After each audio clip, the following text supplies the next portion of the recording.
folks. Welcome to the program. This, of course, is Stinchfield, the podcast.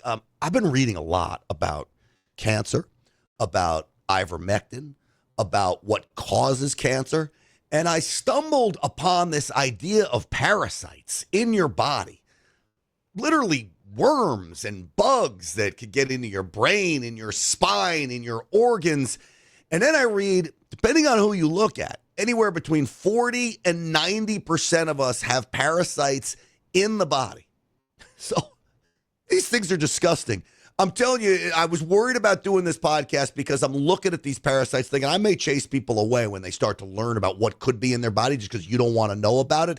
The good news is there is help for all of this. The Wellness Company, which is such a great company, you know, that I'm affiliated with, has a parasite cleanse that is an ivermectin concoction, and I'm going to get Dr. Peter McCullough on here in just a moment to tell you about this ivermectin concoction and the study that has come out with cancer and ivermectin and the benefits of that, as well as parasites and cancer, and how you clean all this out of your body and this great parasite cleanse from the Wellness Company. So what I want you to do is go to twc.health/Grant. Use the promo code GRANT for 10% off. twc.health/Grant. This is sold out 3 times, by the way. They're back in stock. All right. With that, I want to get to Dr. Peter McCullough, so let's get this party started. Uncensored and unapologetic. This is Stinchfield. Here's your host, Grant Stinchfield. All right, Dr. Peter McCullough with the Wellness Company. Welcome to the program. Good to see you, my friend. Great to be here. All right, so I know you've got a big article coming out on your Substack. You've been hot on this ivermectin, possible treating of cancer. Parasites are now in. The Wellness Company now has this parasite cleanse back. This got me all looking at all of those things, and specifically parasites. Is it true that as many as 40 to 80% of us could have parasites in our bodies?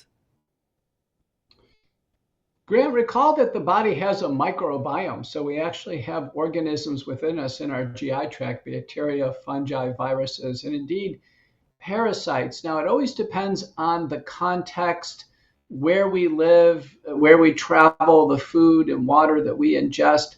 But let me just read off a list of parasites. One is called leishmaniasis. I don't think that's much of a concern in the United States. Toxoplasmosis, huge concern in Americans who are immunocompromised and those with HIV. Chagas disease, I've seen cases of that. That's heart failure. It's a parasite in the heart failure and arrhythmias, largely in South America and Brazil. Cysticercosis, this is what RFK says that he has, where a parasite has gone up into the brain and caused a calcified nodule. Trichinosis, which is a form of a sexually transmitted disease. Amoebiasis we get through water. And then lastly, giardiasis. If you've ever been out camping or been out drinking stream water, you could actually have acquired giardia. And so that's the reason why at the Wellness Company we've put together a parasite cleanse, extended use, needs a consult with a doctor at the Wellness Company, ivermectin plus membenazole. All right, so I want to show you a clip of something I found because I was trying to figure out where would we get these parasites from. Certainly drinking from stream water or whatever you're out camping, we all know about that. I found this clip. It's completely disgusting to me. It's going to change the way I grocery shop, but I want to play it for you, and you tell me if this is legitimate or not, okay? And look at... Oh, the worm. Look at that guy. He's happy as hell, just cruising around in there. Yep. Because they have these things in them. Maybe they'll give me a discount on that one. That's what I'm talking about, though. They're loaded with those parasites. I don't know what they are. It's a dupes, no? Right here. Fresh coho salmon. It must be fresh. Hell yeah. I mean, if it's got a live worm in there, shit. When you go for tequila, All right, Doc, I can't even take it any longer. So, is that one place we would get parasites from raw fish like that? When you cook it, do you kill it or they get? I mean, I had sushi last night. Salmon, of course, my favorite sushi. Now I'm looking at this. Should I do this? Well, that's the reason why it's called sushi grade. So sushi grade is fish that's clean enough it doesn't have various organisms in it. I used to live in Seattle, Grant, when I did my residency, and my wife and I went down to the Seattle fish market where they throw around the fish and it's fresh fish and they cut it open. I brought it home and I saw the same thing. I saw the worms in it. Now, hopefully they're killed, when you cook to greater than 160 degrees, but it's eating more raw seafood in particular. And so that video the guy showed, that was legit. That wasn't doctored up at all. I've seen it with my own eyes. And when you order sushi, you want to order, sushi grade. I do have to say parenthetically, there is a famous New England Journal of Medicine picture, Grant, this is several decades old, where a surgeon takes out the appendix of somebody who, had eaten some sushi, got sick later on that night, thought he had appendicitis, took the appendix out. The appendix was normal. And when the surgeon was closing the intestines, he saw a little worm creeping across the surgical drape, and they took a picture of it. So, Grant, beware eating sushi. And you're right, we can get parasites. All right. So this cleanse from the wellness company. And normally, I'm going to be open and honest with my viewers here. Normally, we do a lot of these podcasts on Tuesdays. They're specifically wellness focused. We talk a lot about the overreach. I don't like to do them as a total sales tool, right? These podcasts, it's just nonstop selling. But on this one, I'm like, I want this product to get the parasites out of my body. Would this product help? And you said this drug called Membendazole. Can you say it again? I was confused. Right. Membendazole and ivermectin for sure work to clear parasites. Now, typically we order what's called an ovum parasite test. The doctors of the wellness company can arrange it. If it's the right clinical context, you ate sushi or you just drank some stream water, came back from Mexico, and if you have the characteristic features, sometimes we just use empiric treatment. We don't want the parasites to stay in our body too long because they can invade the liver, other organs, and really cause a problem. So it always depends on the context. But thank goodness now we've got a high dose, high potency combination product. And when it's dispensed from a wellness company, it covers 90 days. All right. So you mentioned this appendix. Lo and behold, I pulled another video. Now, this was a tumor that allegedly they're claiming was cancer. The tumor they pulled, I'm going to show you the video of this. Maybe you debunk it, Doc. You've been a cardiologist forever. You've been inside bodies all over the place. But are you ready for this? Here we go. Ladies and gentlemen, this is your friend Janelle Rodriguez, and I am showing you here the evidence that doctors are sharing with us after this patient came in for the removal of several tumors inside of his colon. I know you just saw that. We're going to repeat this again. Look what's inside of this tumor. Just very cautiously look. Do you see that? It's full of parasites. The tumor is full of parasites. They are encapsulated. They are being rounded up by your body so they don't run freely. That is what cancer is. Cancer is not going to kill you. Chemotherapy and radiation to try to kill parasites will. All right, so it looked like rice noodles in there. Is that legit, Doc, or is that internet craziness? Yeah, I just don't know, Grant. You have to take it and then examine it under a microscope, do appropriate staining. I don't even know if that's a cancer or not. It simply could have been a polyp or a polypoid mass. But I think the point is parasites in the intestines, they can mimic other problems. And sometimes doctors don't think about it. And, we're in a heavily traveled society. We eat a variety of foods. And probably parasitic diseases are underdiagnosed in the United States. Do you think a parasitic disease can be confused with cancer? I've got a couple clips from some other doctors who think this could be the case. I'll play them for you and let you respond to them. But But do you think that could be the case? There's a lot of talk that parasites may be the cause of a lot of our problems. Well, when a colonoscopy is done and a polyp is seen or a mass, of course, it's biopsied. The answer is what's seen under the microscope. And so it's not really what you're seeing images there through a colonoscope and a snare device.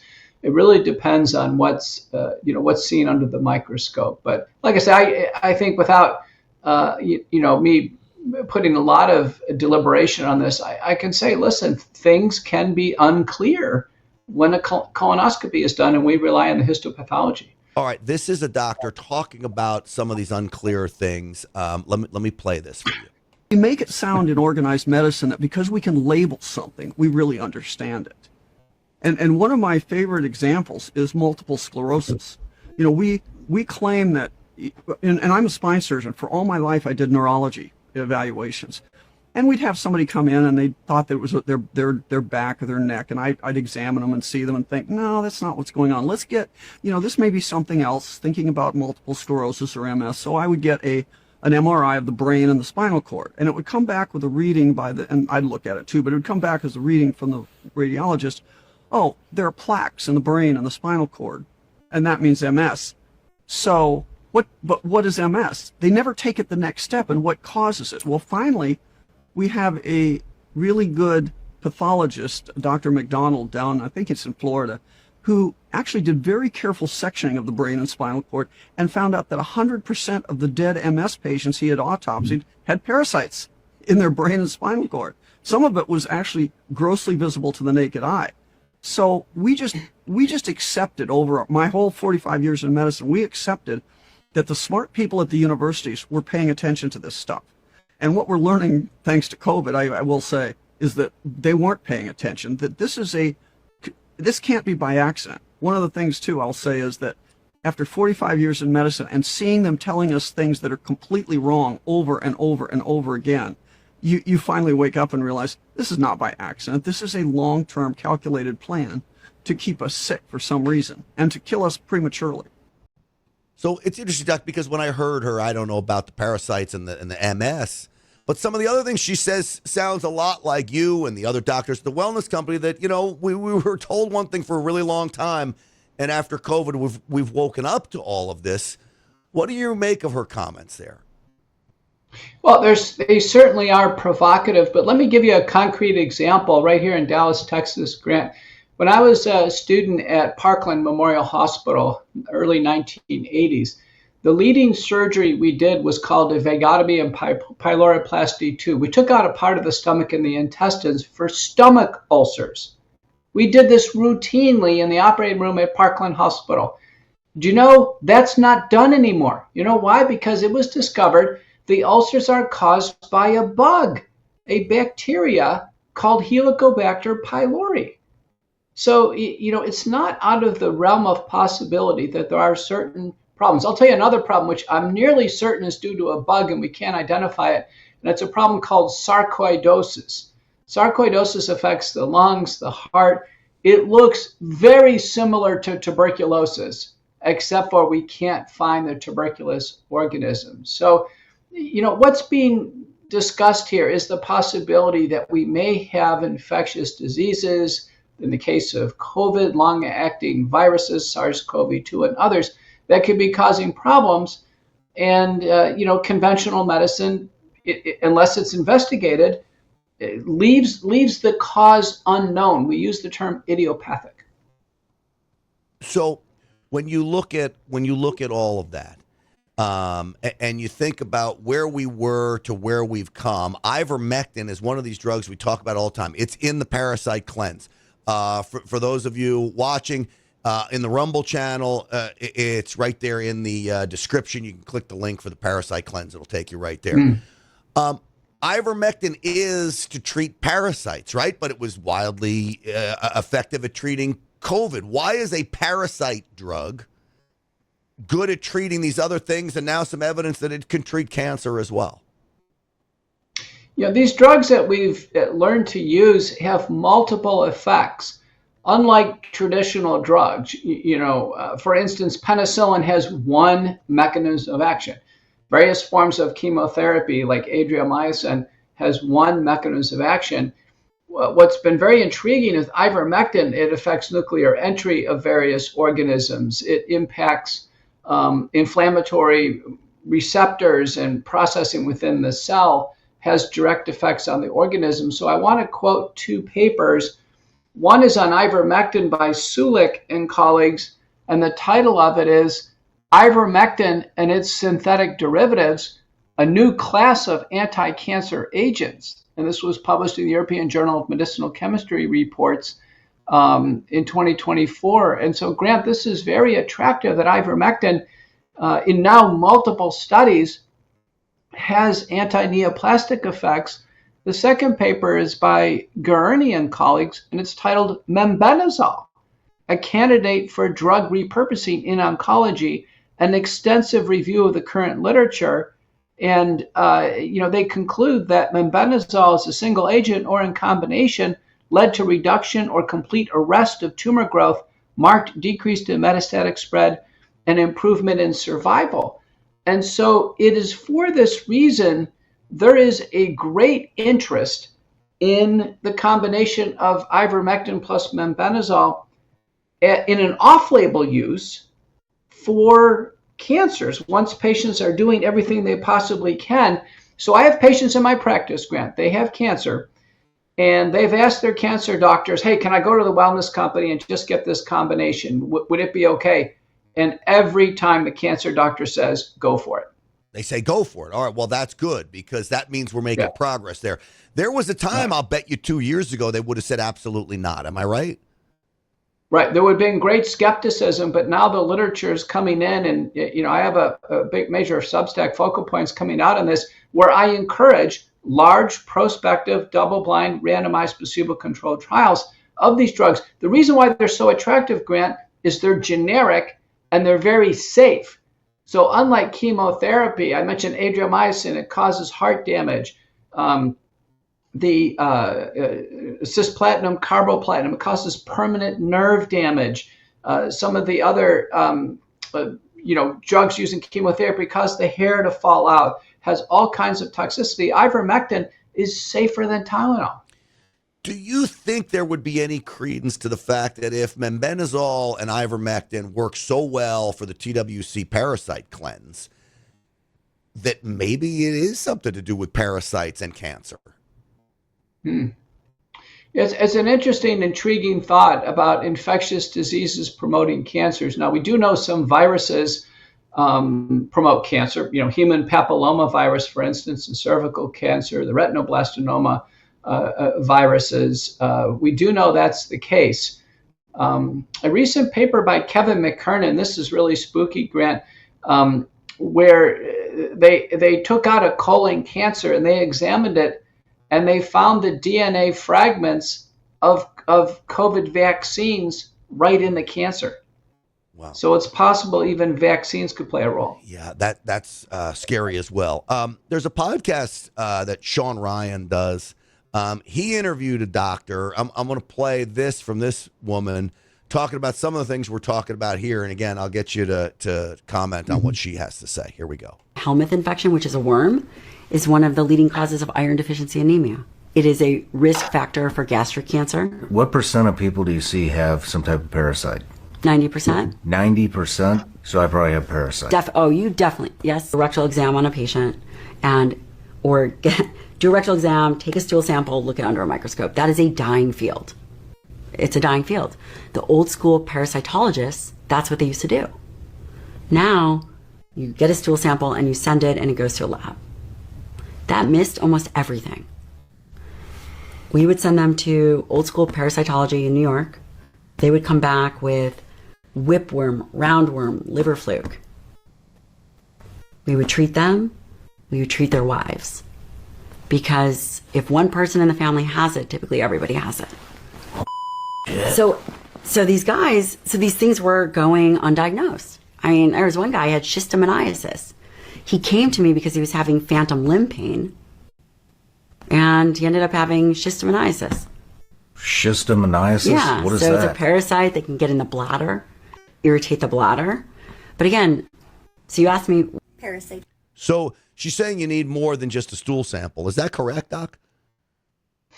Well, there's blood tests as well. She's talking about direct examination of the stool, and she's right. We order a stool ova and parasites, and it goes to the lab, and it's looking for specific parasites. Now, I think the context is she's in New York, and she may be seeing immigrants from all over. But let me tell you what: if you go to Egypt, they're loaded with schistosomiasis. It comes in through the feet when you step into the Nile River, for instance.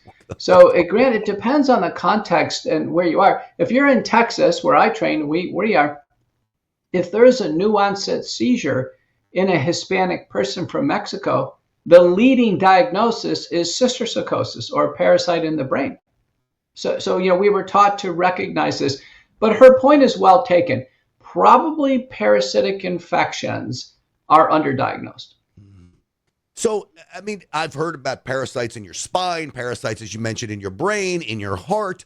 A stool sample looking at it isn't going to see those, right? Right. There's additional blood tests. The one I'm familiar with in the heart, that one is Chagas disease, is particularly difficult to diagnose. A lot of times it's just we try to pin it down based on what we see on imaging, and if the patient is from Brazil, as an example. Same thing with cysticercosis in the brain. We can't go in the brain and do a biopsy. We look at it on CT, and it looks characteristic enough. But I think these are fair points that parasitic diseases are underdiagnosed. The patients should press their doctors a bit on this, and the doctors at the wellness company are very adept at helping patients find their way, and we've got certainly a leading product to handle it. All right, twc.health/grant. The link directly to the parasite cleanse is in the description on the video, so I would urge people to check that out. And I guess I want to turn topics here, but before I do, last question. I'm talking to you about this. I'm watching all these videos, and I'm saying, I just want the cleanse. Like, I don't even need to be tested. Will it just wipe out all the parasites in my body and I can start fresh? It would. So this is the use of empiric therapy. Again, you'd have to, have a session with one of the wellness company doctors, do a symptom inventory. But you're right. Some people just want it. And, provided there aren't any contraindications, that's something that can be undertaken. Yeah. I'd say more broadly, people are pursuing it with advanced malignancy. And there's a discussion about off-label use. Remember, Senator Ron Johnson led the right to try legislation, which says patients do have a right to try prescription drug products. So when we talk about going and trying this, any side effects? Do I have to worry about that if I'm on the parasite cleanse? Are there side effects? Sure. There are side effects with ivermectin, can be neurological, where there's some fuzziness up in the head, and you can feel like you're in a cloud. I've seen that myself. And then with membenazole, there are liver side effects. Patients with liver disease, for instance, we should be cautious. If there's any questions, we should measure liver function testing. But by and large, they're far safer than chemotherapy, far safer than conventional antibiotics or other anti-infectives. twc.health/grant. Use the promo code GRANT for 10% off. I can tell you, I've used ivermectin on multiple occasions. I never had any side effects from it. In fact, I never would have even known I was taking it, other than that I was, and it helped me with my COVID. And you and I both suffered from a long cough. I don't know, that was maybe a year and a half ago, right. But it helped with that, right? Right. That was probably, Grant, persistent SARS-CoV-2 replication. In a autopsy study from Chertow, this is very spooky. People who died of COVID, even months, nearly a year later, the virus was still in their body replicating. It was in the skin, the eyes, the liver, the other vital organs. So listen, SARS-CoV-2, this virus, which now even the White House admits came out of the Chinese lab, Grant, there's full capitulation on this. This virus is very unnatural and hangs around in the body a lot longer than we ever thought. Yeah. And you, Dr. McCullough, a lot of us, we called this early on. And I guess in some respects, it's nice to hear all the admissions and everybody coming around and doctors saying, yes, try the ivermectin, when literally we were labeled as heretics for all of it.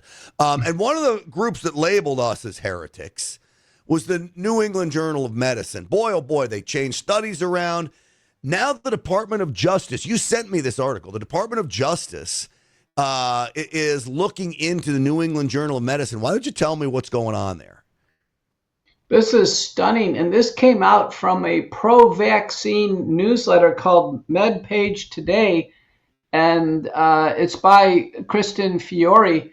New England Journal of Medicine gets letter from Department of Justice. It's the 5th journal to confirm it got a letter alleging bias during the pandemic. So it's New England Journal of Medicine, the journal Chest, which is a pulmonary physician journal, and then the Journal of Obstetrics and Gynecology are all now being investigated. There are 2 other journals that refuse to be named. They want to be anonymous. This is how damning this is. And Grant, what we're talking about here is these journals early on worked to suppress any papers or scientific discoveries on how to treat SARS-CoV-2 infection. They worked to suppress any information that was disproving or doubting masking, lockdown, social distancing, contagion control. And very importantly, they suppressed any information on vaccine safety. And so it was a one-way railroad of COVID-19 vaccination as the only solution to the pandemic. I always thought the New England Journal of Medicine was the gold standard of the medical journals. Are they funded by big pharma? Are they on? Do they need the federal government and the FDA? Like, why? Why did they roll over to this big lie? Yeah, they're too intertwined. Even Rubin, the editor of New England Journal of Medicine, he was on the COVID vaccine pediatric advisory committee. So these guys are all intertwined. There's no way that the New England Journal of Medicine was going to publish a fair, balanced paper. Now, think about this, Grant. For every intervention, a drug, a surgery, a device, there's always risks and benefits. We wouldn't have a situation where we always conclude that the benefits outweigh the risk. Yet in New England Journal of Medicine and these other journals, every single manuscript on COVID-19 vaccines concludes that the benefits outweigh the risks, without exception. So that represents bias. We don't even say that for cholesterol-lowering drugs like statins or blood pressure drugs, diabetes. With the vaccines, it was obvious that the scientific community was not getting the real story. What do you think will happen with this DOJ investigation here? I hope there's a deep dive. I really do. They ought to go back and trace, the connections to the money. Was money coming through the Biden administration and the COVID Community Core program, which was billions of dollars? What role does Pfizer, Moderna, Novavax, Janssen, AstraZeneca, what roles did they have? What about the authors, Grant, of these papers concluding the vaccines were beneficial? Did the authors take the vaccines themselves? Yeah. Were they coming from institutions that mandated the vaccines? We ought to do a deep dive on pro-vaccine bias in these journals and figure out how the medical community and the public was actually duped on these vaccines. Can you imagine if the authors were being paid by big pharma somehow in some money laundering scheme? I mean, really, why else would you take just the side of a group you probably are suspect of, unless you're getting paid to do it?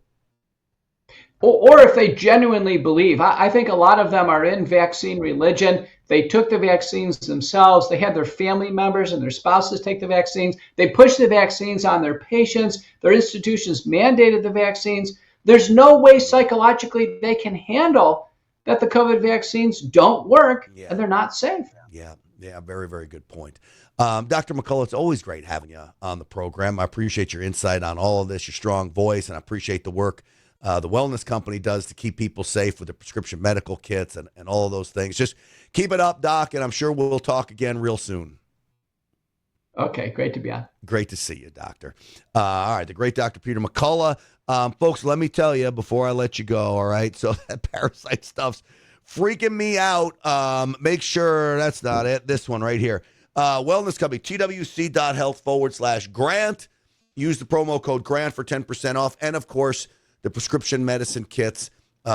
Great prescriptions in here that you need to keep you and your family safe. TWC.health/Grant. Use that promo code GRANT for 10% off. And as I mentioned, the link is in the description of the video here. So just click on that. I'll take you right there.